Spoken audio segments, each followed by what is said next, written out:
She hid in a wedding bathroom so no one would see her falling apart, until a knock came from the one man powerful enough to change everything. The ballroom glittered like it belonged to another world. Crystal chandeliers spilled warm light over marble floors, catching on sequins and silk and the slow swirl of champagne in tall glasses.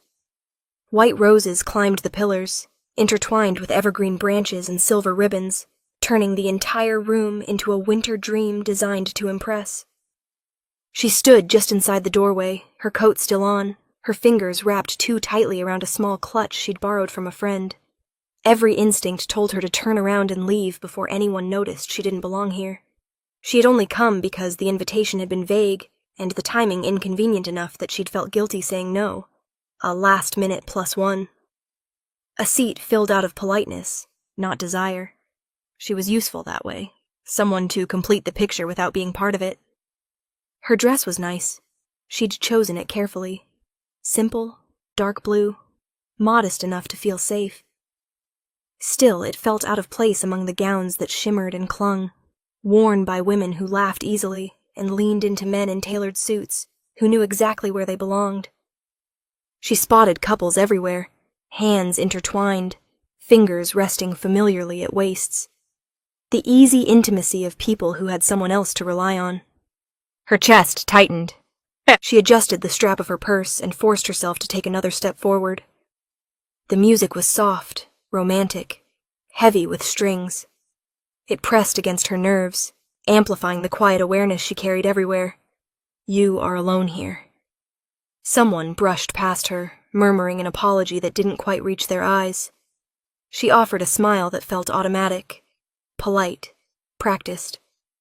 The kind of smile she'd learned as a single mother, pleasant enough to avoid questions, distant enough to avoid pity. She scanned the room, looking for her friend, but all she saw were strangers. Beautiful strangers. Confident strangers. People who didn't flinch when their phones buzzed, or glance at the door as if expecting someone to come looking for them. Her phone vibrated in her hand. She glanced down instinctively. A photo filled the screen. Her daughter, curled up asleep with her favorite stuffed rabbit tucked under her chin, lashes dark against flushed cheeks. The babysitter had sent it with a single message. All good. She finally fell asleep. Relief washed through her, quickly followed by guilt. She locked the phone and slipped it back into her purse, her throat tightening. She shouldn't be here. Not when part of her was always elsewhere. Not when she couldn't fully give herself to moments like this. Beautiful ceremony, wasn't it? A woman beside her said casually. She turned, startled, and nodded. Yes, very. The woman smiled and leaned closer. And how do you know the bride? Her mind went blank. Oh, through a friend, she said, the answer vague, because the truth was more complicated and less impressive. The woman nodded, already losing interest as her gaze drifted back to her partner. Ah, of course. Of course. She moved toward the edge of the room, closer to the wall, where she could observe without being observed. That was her skill. She watched as the bride glowed, surrounded by attention and love. Watched as toasts were made, laughter rising and falling like something she wasn't meant to touch. A man's voice behind her dropped low. You're not drinking. She stiffened slightly and turned. The man who stood there was impeccably dressed, his presence commanding even without effort. Dark hair, sharp features, a gaze that felt like it cut through the noise of the room. No, she said quickly. I'm driving. He studied her for a moment, then nodded once. Smart. Before she could respond, he was pulled away by someone else, swallowed back into the crowd. Her pulse lingered, unsettled. She exhaled slowly and retreated further, slipping past a row of tables and into the hallway beyond the ballroom. The noise softened instantly, replaced by muffled music and distant laughter. She leaned against the wall, closing her eyes. This wedding wasn't hers. This life wasn't hers. She loved her daughter fiercely. She wouldn't trade that love for anything. But nights like this, surrounded by perfect moments that highlighted everything she'd lost, made the ache sharper. Her chest tightened, breath catching as the weight of it all pressed down at once. She needed air, space, somewhere she didn't have to pretend she was fine. She pushed open the door to the women's restroom and slipped inside, locking it behind her. The quiet enveloped her. For the first time that night, she let her shoulders sag. And as she leaned against the cool marble sink, staring at her reflection, tired eyes, composed smile finally gone, she whispered the truth she'd been holding back all evening. I don't belong here. She didn't know yet that the man who would change that truth forever was already looking for her. The lock clicked softly into place, a small, definitive sound that felt louder than it was. She leaned back against the door, closing her eyes as if that alone could keep the world on the other side from seeping through the walls. The music from the ballroom reached her only in fragments now, muffled strings, distant laughter, like a reminder of something she wasn't meant to participate in. Her breath came unevenly. She crossed the tiled floor and gripped the edge of the sink, staring at her reflection under the harsh bathroom lights. The woman looking back at her seemed composed at first glance, hair pinned neatly, makeup still intact. No one would have guessed how close she was to unraveling. That was the problem. She'd learned how to look fine. She pressed her palms flat against the counter and let her head drop forward, shoulders shaking as the first tear fell. Then another, then more, until the reflection blurred completely. She hadn't meant to cry. She'd told herself she wouldn't, but the whispers had followed her like ghosts. Is that her? I heard she has a child. No husband? At her age? She wiped at her cheeks angrily, embarrassed even though she was alone. She hated how quickly it still got to her. Hated that no matter how strong she became for her daughter, moments like this could still crack her open. A memory surfaced without permission. Standing in a courtroom years ago, holding her baby in her arms, while a man who had promised forever stared at the floor and said nothing. Walking out alone, the weight of single motherhood settling on her shoulders before she'd even learned how to carry it. Another memory followed, declining invitations, making excuses, slowly shrinking her world until it was safe and manageable. Until weddings like this felt like foreign territory. She slid down to sit on the closed toilet lid, elbows resting on her knees, her face buried in her hands. I just needed one night, she whispered. One night to feel normal. Her phone buzzed again inside her purse. She hesitated before pulling it out, afraid it might be something wrong. But it was another photo. Her daughter, now sprawled sideways across the bed, one arm flung over the stuffed rabbit, mouth slightly open in sleep. Her chest ached. I'm doing this for you, she murmured, pressing the phone to her heart. I promise.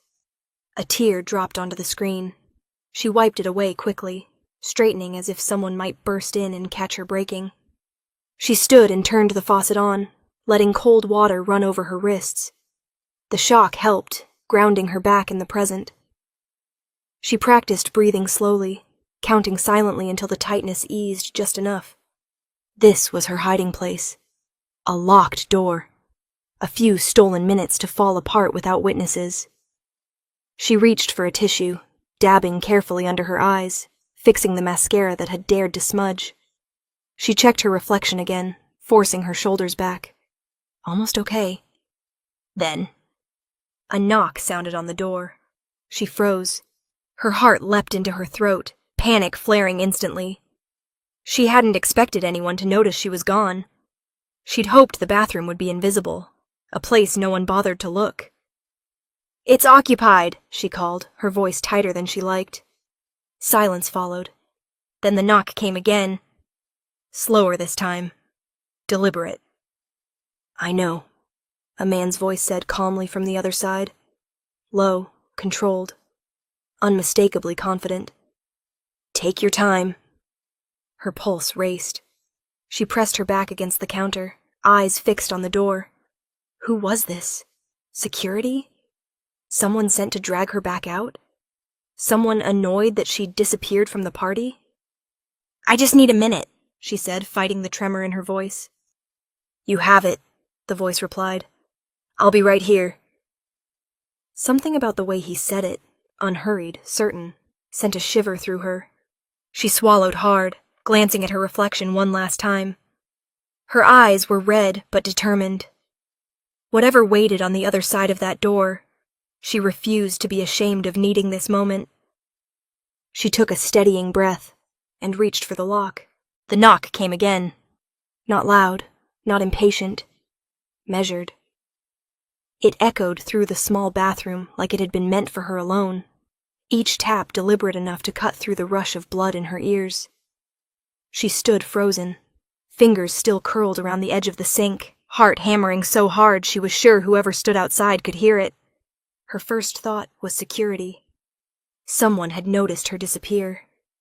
Someone had decided she didn't belong wandering the halls of a wedding like this, hiding where guests weren't meant to linger. She imagined a stiff apology, a forced smile, the humiliation of being escorted back into the ballroom with red eyes and flushed cheeks. Her second thought was worse, that someone had complained. She pressed her lips together, swallowing the sting of tears that threatened to return. "Yes?"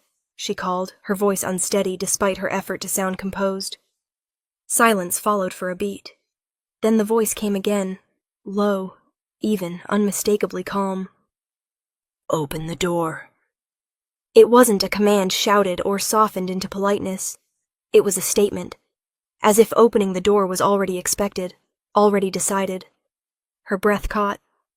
I just need a minute," she said, backing toward the mirror, suddenly acutely aware of how small the room felt. "I'll be out soon."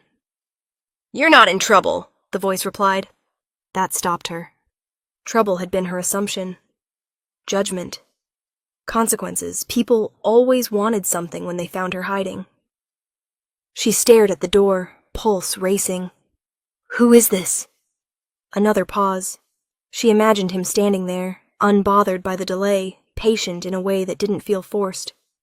"Someone who noticed you left," he said, "and didn't think you should have to come back alone."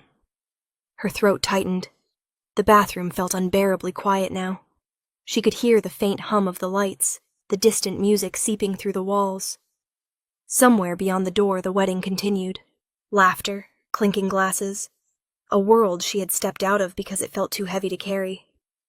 "I don't think that's appropriate," she said weakly. A hint of something like amusement colored his voice. Not mocking, just knowing. "I think what's appropriate is letting you breathe." Her hand trembled as she reached for the lock, then stopped. "What if I don't open it?" she asked. "Then I'll stay right here," he said. "Until you do." The certainty in his tone sent a shiver down her spine. She exhaled slowly, closing her eyes for a brief moment. She was tired of hiding, tired of being embarrassed by her own emotions, tired of shrinking to fit rooms she'd never been meant to disappear inside. She stepped forward and turned the lock. The door opened a few inches. He stood just beyond it, filling the hallway without crowding it. Tall, broad-shouldered, dressed in a dark suit that looked effortlessly tailored, like it had been made for him and no one else. His posture was relaxed, but there was an undeniable presence to him, something that made the air feel heavier, more focused. She recognized him instantly, the man she'd noticed earlier near the bar, the one people unconsciously made space for, the one conversations seemed to bend around, the most feared man in the room. His gaze softened when it landed on her. Not pity, not judgment. Recognition. "You all right?" he asked quietly. She hesitated, then nodded once. "I just needed a moment." "So did I," he replied. That surprised her. "You?" "Yes." His eyes flicked briefly past her into the bathroom, taking in the closed stalls, the mirror, the evidence of someone trying to pull herself back together. Then he looked at her again. "This wedding is loud." She almost laughed. Almost. A woman's voice echoed faintly down the hall behind him, someone calling his name. He didn't turn. "Come with me," he said instead, offering his arm. The gesture stunned her. I can't," she said instinctively. "I don't want to cause a scene." "You won't," he replied calmly. You'll stop being one. Her heart raced. People are watching. They always are, he said. Let them. She looked at his arm, steady, unyielding, then back up at his face. There was no pressure in his expression, no demand, just an open invitation that somehow felt safer than staying hidden. I don't even know you, she whispered. He held her gaze. I know. And you're still doing this? Yes. She searched his eyes for arrogance, found none. What she saw instead was intention, purpose. You don't belong in that bathroom, he said quietly. You belong where no one can make you feel small. Her chest tightened. Against every instinct she'd built to survive, she reached out. Her fingers rested lightly on his sleeve.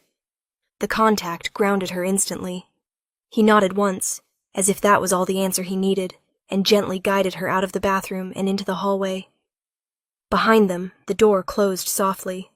Ahead of them, the noise of the wedding swelled again.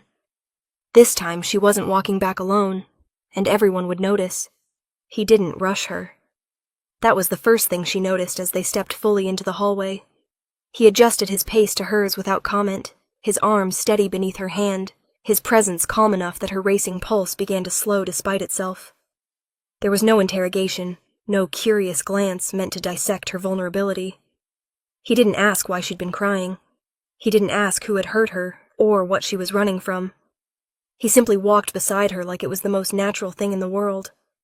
Up close, he was even more imposing than she'd expected, tall enough that she had to tilt her head slightly to meet his eyes. Broad-shouldered, composed, dressed in a way that didn't scream excess, but whispered power. His face was sharp, controlled, handsome in a way that didn't beg for attention, because it never needed to. People moved when they saw him coming, not dramatically, just instinctively. Conversations paused mid-sentence. Someone stepped aside a fraction too quickly. A waiter straightened as if bracing for inspection. It was subtle, but unmistakable. This was the man everyone feared. She felt it in the way the air seemed to bend around him, and yet his attention never left her. You don't have to explain anything, he said quietly as they approached the edge of the ballroom. Her throat tightened. I know, he interrupted gently. You don't owe me words. That undid something inside her. She'd spent years explaining herself. To teachers, to doctors, to other parents, to strangers who thought being a single mother entitled them to opinions. Words had become armor, carefully chosen, constantly ready. Now someone was telling her she didn't need them. The music swelled as they crossed the threshold into the ballroom again. Heads turned. Whispers followed like ripples in water. Is that him? Who is she? Why is he with her? She felt the familiar urge to pull away, to release his arm and retreat back into invisibility before she became a topic of conversation. His hand tightened just slightly at her elbow. Stay, he murmured. Not a command, an anchor. They didn't stop near the center of the room. He guided her past it, toward a quieter corner where the light softened and the noise dulled. A space that felt intentionally chosen, protected without being hidden. She exhaled slowly, realizing she'd been holding her breath. Thank you, she said, her voice barely above a whisper. He inclined his head. You looked like you needed an exit. She laughed softly, a sound edged with exhaustion. I always look like that. His gaze sharpened, not critically, but attentively. You shouldn't. She glanced up at him. You don't even know me. I know enough, he replied. You stood alone in a room full of people and still tried to make yourself smaller so no one else would feel uncomfortable. Her breath caught. That's not an insult, he added. It's observation. She swallowed. And what does that observation tell you? That you're tired, he said, and that no one here bothered to notice. Before she could respond, a man approached, confident, polished, clearly accustomed to being heard. Everything all right? He asked, eyes flicking between them with thinly veiled curiosity. Yes, the man beside her said calmly. The single word carried weight. The other man hesitated, then nodded. Of course. He retreated without another question. She stared after him. People listen to you. They know better than not to, he replied evenly. She turned back to him, studying his face. Who are you? A pause. Not because he didn't know the answer, but because he was choosing which part of it to give her. A man who doesn't like seeing women cornered, he said, and who doesn't ask twice when he knows what he wants to do. Her heart skipped. Which is? To make sure you leave this night standing, he replied. Not hiding. She looked down at her hand still resting on his arm, then back up at him. And after? That's up to you, he said. I don't drag people into my orbit. I offer them a way out of rooms that don't deserve them. The sincerity in his voice made her chest ache. Why me? She asked. His gaze softened just slightly. Because you walked into a room full of celebration carrying the weight of an entire life by yourself. And no one should have to do that unseen. Tears threatened again, but this time she didn't feel the urge to hide them. He straightened subtly, his presence widening, shielding her from the curious glances that continued to drift their way. Stay here as long as you need, he said. Or leave. I'll make sure no one stops you. She nodded, grounding herself in the quiet strength of his offer. For the first time that night, she didn't feel like an intruder at the wedding. She felt like someone worth stepping out of hiding for. And she had the sudden, unmistakable sense that the man beside her never made the same offer twice. The shift happened the moment they stepped forward. Not when she felt his arm settle more securely around her waist, or when the music swelled again as they moved out of the quiet corner, but when the room noticed who she was walking with. Conversations stalled mid-sentence. Laughter faded into murmurs. Heads turned openly now, no longer pretending discretion. The space between guests widened instinctively, as if an invisible line had been drawn, and no one wanted to cross it. She felt it all at once. The weight of attention, the electricity in the air, the awareness that this wasn't just curiosity. It was recognition. The man beside her didn't tighten his hold. He didn't guide her forcefully or rush her through the crowd. His arm rested around her with deliberate ease, a public claim that wasn't possessive, but unmistakable. He walked as if he belonged anywhere he chose to stand, and by extension, so did she. Her heart pounded, but something steadier replaced the panic she'd felt earlier. His presence anchored her, solid and unyielding. The whispers that followed no longer felt sharp. They dulled, sliding past her like distant noise. Is that him? Why is he with her? Who is she? She lifted her chin without thinking, posture straightening as if her body had finally been reminded how to take up space. A woman she recognized from earlier, one who had offered a tight smile and a quick assessment, froze as they passed. Her eyes widened just slightly, surprise breaking through polished composure. She caught her reflection in a mirrored pillar as they moved. The woman staring back looked different. Not because her dress had changed or her hair was suddenly perfect, but because she was no longer trying to disappear. She felt his hand shift subtly, fingers brushing her side in a quiet reassurance meant only for her.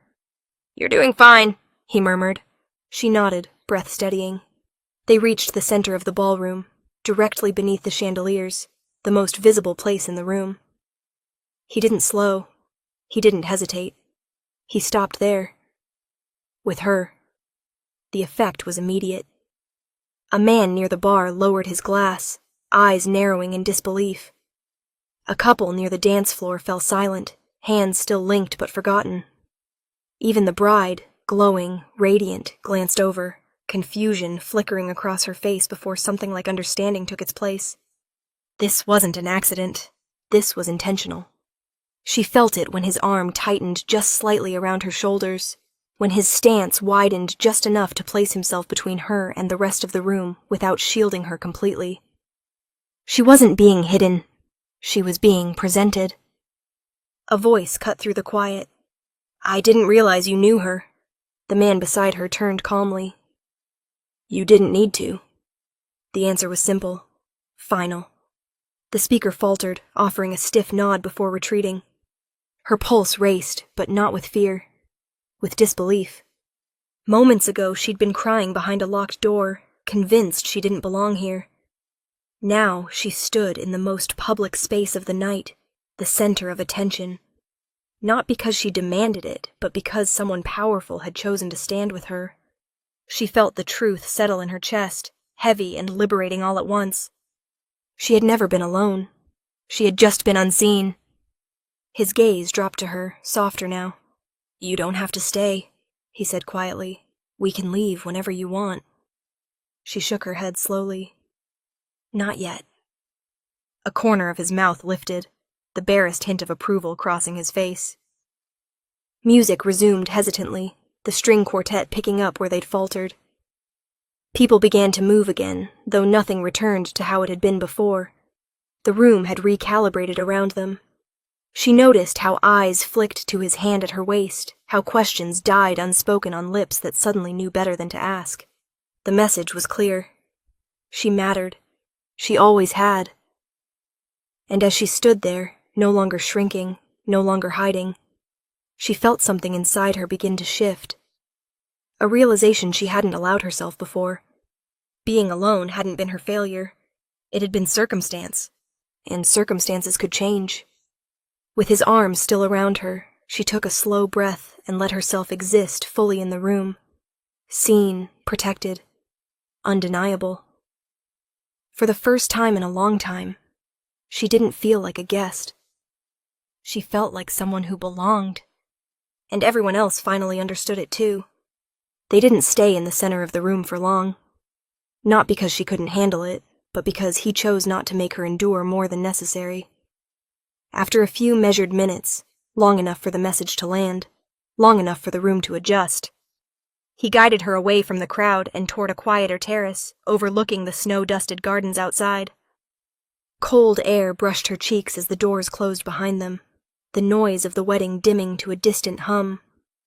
White lights twined along the railing, casting soft reflections over frost-kissed stone. The night felt still, suspended, like it was holding space for what needed to be said. She leaned against the railing, exhaling slowly. That was a lot. "Yes," he agreed. "Which is why we're here." She glanced at him, curiosity sharpening. "You didn't have to do that." "I know." "Then why did you?" she asked. He didn't answer immediately. He rested his hands on the railing beside hers, not touching, but close enough that she felt his warmth through the winter air. "I noticed you when you arrived," he said finally. Her brows knit together. "I tried not to be noticed." "You were," he replied calmly. "Not because you were loud. Because you weren't." She turned toward him, surprised. "You stood near the door," he continued. "You watched the room like someone used to calculating exits. You smiled when spoken to, but you never lingered. You were present without taking space." Her throat tightened. "That doesn't sound like a compliment." "It is," he said. "It tells me you know how to survive." She swallowed. "A lot of people know how to survive." "Not like you do," he replied. "You carry responsibility the way some people carry weapons." The words settled into her chest, heavy and unsettling. "I saw you check your phone," he went on. Not casually, purposefully. Like whatever was on the screen mattered more than everything in that room. She looked down at her hands. "My daughter." "I know," he said. Her head snapped up. "How?" "I asked," he replied simply. "And I watched the way your expression changed when you looked at that screen. That wasn't distraction. That was devotion." Her breath caught. "You moved through the room like someone who couldn't afford to fall apart," he continued. "Like you were holding everything together for someone else." She laughed softly, the sound edged with emotion. "That's what mothers do." "Yes," he said. "And that's why I noticed." She turned fully toward him now. "You said you don't drag people into your orbit." "I don't," he agreed. "But I don't ignore strength either." The lights reflected in his eyes as he met her gaze, unflinching. You were alone in that room in a way most people will never understand. Not lonely, isolated, and still, you showed up. Her chest tightened. I didn't feel strong. You don't have to feel it to be it, he replied. She hesitated, then asked the question that had been pressing against her ribs since the bathroom door opened. And my child? His expression softened, unmistakably. The way you hold yourself, he said quietly. It's not for you. It's for someone who depends on you completely. She felt tears sting her eyes. She's my world. I know, he said. And anyone who can love like that deserves not to stand alone. The silence between them felt different now. Intentional, weighted with truth. I didn't come to that bathroom to rescue you, he added. I came because I recognized you. From what? She asked. From myself, he replied. From people who learned early that being unseen was safer than being vulnerable. She searched his face. You're not as untouched by all this as you pretend. A faint smile crossed his lips. No, I'm just better at hiding it. She leaned back against the railing, snowflakes drifting past like quiet confessions. So, this wasn't pity. No, he said firmly. It was respect. The word settled into her bones. I chose you, he continued, because you were already doing the hardest work there is, protecting someone else without protection of your own. Her voice was barely a whisper. And what does that mean? It means, he said, turning to face her fully, that I don't offer help lightly. And when I do, it's because I see something worth standing beside. For the first time that night, she didn't feel like she needed to explain herself. She felt understood, and that changed everything. The cold crept in slowly, settling into her fingers and the edges of her breath, but she barely noticed it. What she felt instead was the weight of what he'd just revealed. How carefully he observed the world, how deliberately he chose where to place his attention.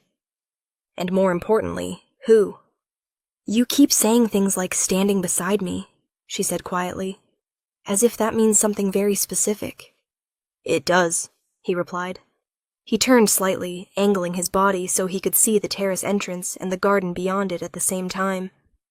The movement was subtle, almost unconscious, but she caught it. The way his awareness never fully rested. The way his calm didn't come from ease, but from control. What kind of man are you? She asked. He didn't answer immediately. Instead, he reached into his coat and pulled out his phone. He tapped the screen once, briefly, then slid it back into his pocket. Somewhere inside the building, she heard a door open. Footsteps shifted. Voices lowered. You're safe here, he said. But I don't like pretending safety is automatic. Her stomach tightened. That's not an answer. No, he agreed. It's a warning. He leaned back against the railing, finally meeting her eyes fully. I don't run charities, he said. And I don't attend weddings for sentiment. She swallowed. People are afraid of you. Yes, the word landed cleanly, unapologetic. Because you enjoy that? She asked. Because fear is efficient, he replied. And efficiency keeps people alive. A chill slid down her spine, not from the cold, but from the truth threaded through his voice. I make decisions most people never have to, he continued. I protect what's mine by making sure threats never get close enough to try. And that protection, she hesitated, it has consequences. It does, he said. For me, and for anyone who stands openly with me. Her chest tightened. My daughter. His gaze sharpened instantly. Would never be exposed. You can't promise that, she said, fear breaking through her composure at last. I don't promise what I can't control, he replied. I eliminate what I can. The words should have terrified her. Instead, they grounded something deep inside her. She thought of the years she'd spent calculating risks alone, of late-night walks gripping keys between her fingers, of choosing safe neighborhoods, safe jobs, safe routines, all while knowing safety was never guaranteed. You're talking about a dangerous kind of protection, she said softly. Yes, he agreed. The kind that doesn't ask permission. She studied him, really studied him now. The restraint, the awareness, the quiet certainty that didn't seek approval. This wasn't bravado. It was lived-in authority. And if I say no, she asked. Then you walk away, he said without hesitation. Untouched, unfollowed. This night becomes a closed door. And if I don't? Then people will notice, he said. They already are. You'll be associated with me, watched, speculated about. She exhaled slowly, judged. Yes, he said, but never unprotected. Snow drifted down more heavily now, catching in her hair and on the shoulders of his coat. The lights reflected softly around them, turning the terrace into something unreal, beautiful and dangerous all at once. I don't offer this lightly, he said, and I don't offer it twice. She looked down at her hands, then back up at him. You're asking me to trust you with my life. With your visibility, he corrected. Your life? You've already been managing alone. That hit harder than she expected. She thought of her daughter again, of the world she was trying to navigate for both of them, of how exhausting it was to always be the only shield. And you? She asked. What do you risk? He met her gaze steadily. Everything. The honesty in that answer left no room for illusion. Standing beside him wasn't a fairy tale. It was a choice, with teeth. And as she stood there in the winter air, the noise of the wedding fading behind them, she realized something that made her heart ache and steady all at once. For the first time in years, she wasn't being offered safety through invisibility. She was being offered protection through presence. Dangerous, public, unyielding. And the decision was hers. The terrace felt smaller after that. Not because of the walls or the cold, but because the truth he'd laid between them demanded space she didn't know how to make yet. Snow drifted down in slow, deliberate spirals, settling into the silence that followed his last words. You said this was my choice, she said quietly. It is, he replied. Which is why I'm going to be very clear. He turned toward her fully now, no longer scanning exits or the grounds below. Whatever he was about to say mattered enough that he gave it his complete attention. I'm not offering charity, he said, and I'm not offering romance dressed up as rescue. Her jaw tightened. Good. A faint hint of approval crossed his face. I'm offering structure. She frowned slightly. Structure?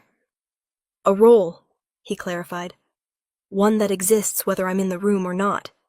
The word role settled heavily in her chest. I have properties, he continued. Homes, offices, places where discretion matters and where people notice when something is off. I need someone I trust to oversee one of them.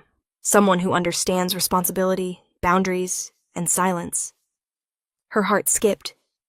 You don't trust easily. No, he agreed. Which is why this matters. And what does this role actually mean? She asked. It means stability, he said. A salary you don't have to justify. A schedule that bends when your daughter needs you. Housing, if you want it, in a place no one approaches without permission. Her breath caught. And the safety? She asked carefully. He didn't hesitate. Comprehensive. You and your child would be protected as an extension of my household. Not hidden, not shuffled aside. The word extension sent a ripple of unease through her. And the cost? She asked. Because there's always a cost. Yes, he said simply. She braced herself. You would be tied to my world, he continued. Seen with me, associated with my name. You wouldn't have the luxury of anonymity anymore. Her fingers curled slightly at her sides. And if something goes wrong? She asked.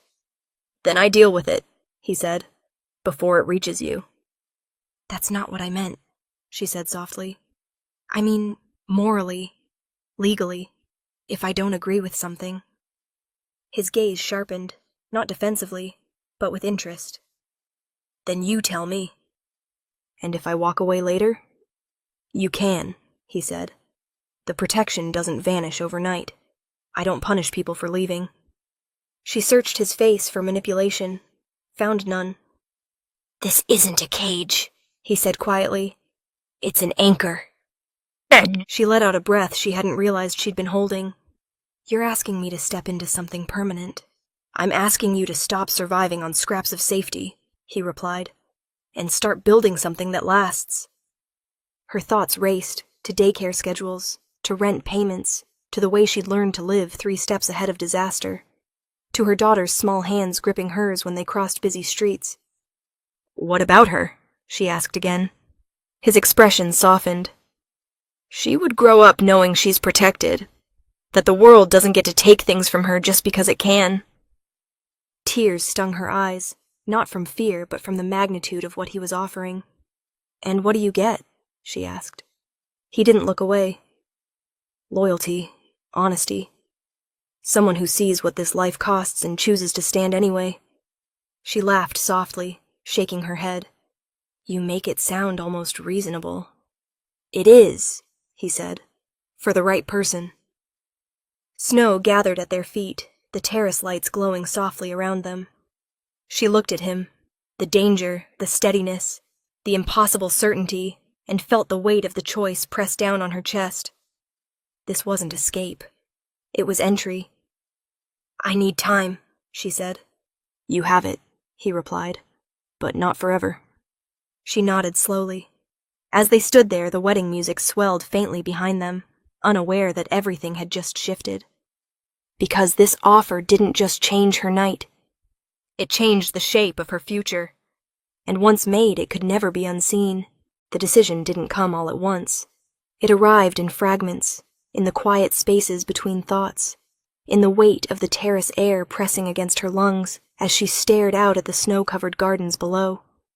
The wedding music drifted faintly through the glass doors behind them, distant now, like something happening in another lifetime. She imagined leaving, walking back into the ballroom alone, offering a polite smile, making an excuse about an early morning, about her daughter, about a headache, calling a ride. Going home to her small apartment, to the familiar creak in the hallway floor, to the careful quiet she maintained after bedtime, so she wouldn't wake a sleeping child who relied on her for everything. She imagined waking up tomorrow exactly the way she always did, counting expenses, planning routes, measuring risks, carrying the invisible weight of being the only line of defense between her child and a world that wasn't gentle. Loneliness wasn't dramatic. It was efficient, predictable, safe in its own way. You're thinking about walking away, he said calmly. She didn't deny it. I'm thinking about what I lose if I don't. And what you lose if you do, he replied. She turned toward him, arms wrapping around herself. Independence isn't a small thing. No, he agreed. It's expensive. I fought hard for it, she said. Every decision I make is mine. Every mistake, too. And every burden, he added quietly. That stung because it was true. I don't want to be owned, she said. He met her gaze evenly. Neither do I. She huffed out a breath.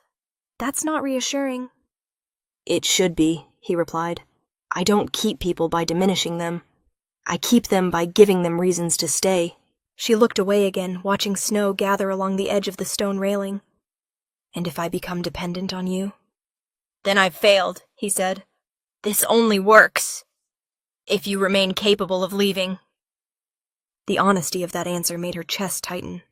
She thought of her daughter again, of how carefully she'd built a world small enough to manage, but large enough to breathe in, of the nights she lay awake listening for sounds that shouldn't be there, of how exhausted she was pretending she didn't need help. Protection came with strings. So did loneliness. One just pretended otherwise. What happens if I say yes? She asked softly, and discover I can't live in your world. Then you go, he said, with resources, with safety, without consequences. And people won't come looking? They won't, he said, not without my permission. She swallowed. The power in that should have terrified her. Instead, it made something inside her unclench. "You make it sound simple," she said. "It's not," he replied. "It's just clear." She closed her eyes for a moment, letting the cold sting her cheeks, grounding her. She wasn't choosing romance. She wasn't choosing rescue. She was choosing between two kinds of risk. One familiar and lonely. The other dangerous, but shared. She opened her eyes and looked at him again. "If I step into this," she said, "I don't disappear into your shadow." "You don't," he said immediately. "You stand beside me, or not at all." "And my daughter?" she pressed.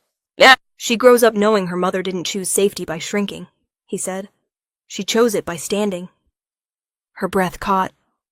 That did it. Not the money, not the protection, not the power. That. She straightened slowly, feeling something settle in her spine. Not fear, not certainty, but resolve. "I won't promise forever," she said. "I wouldn't accept it," he replied. "I won't be quiet if I disagree. I expect you not to be. And I won't stop being myself," she finished.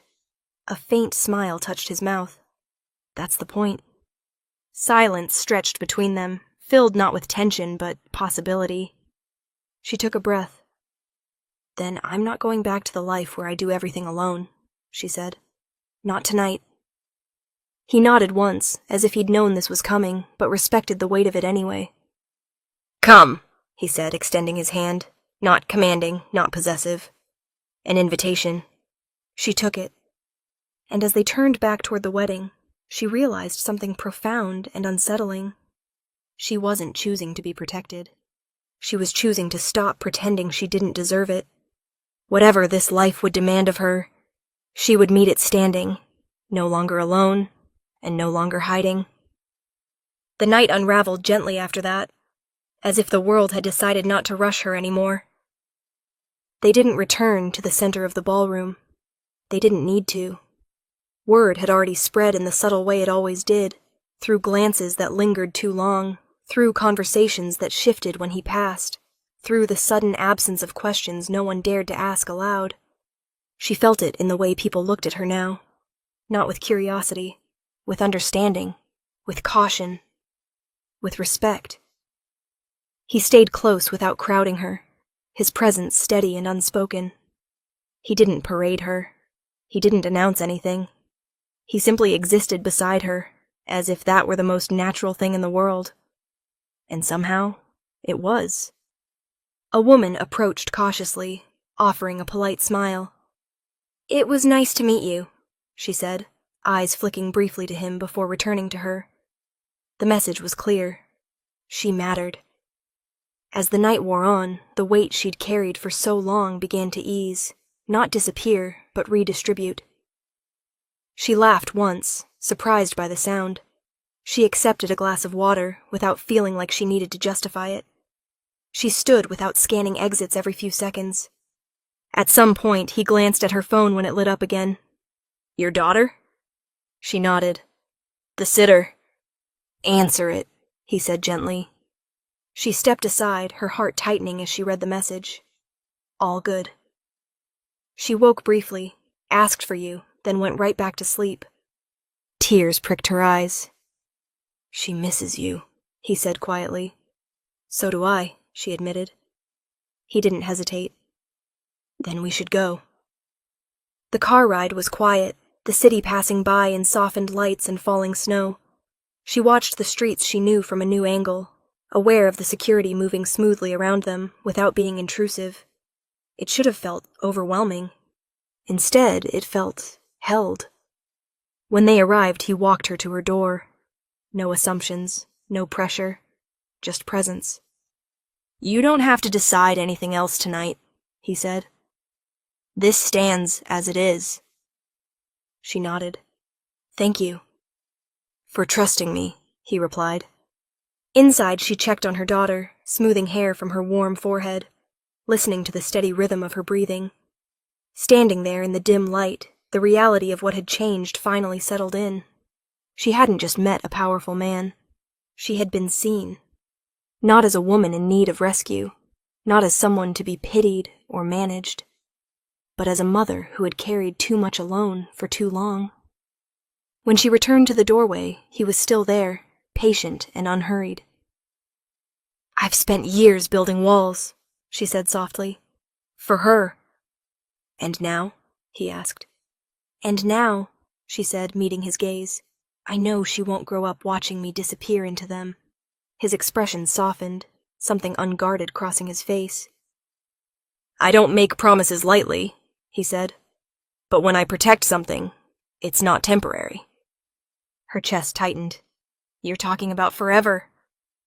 "I'm talking about intention," he replied. "About choosing not to walk away." She nodded slowly, the weight of it no longer frightening. By the time he left, the night felt different. Not quieter, but complete. She locked the door and leaned against it, breathing deeply, her heart full in a way she hadn't known was possible. She wasn't alone anymore. Not in the way that mattered. Because somewhere out there was a man who had looked at her life, at her child, at the responsibility she carried, and decided they were worth standing guard over. Not for a night, not for convenience, but because some people, once seen, are never meant to be left unprotected again.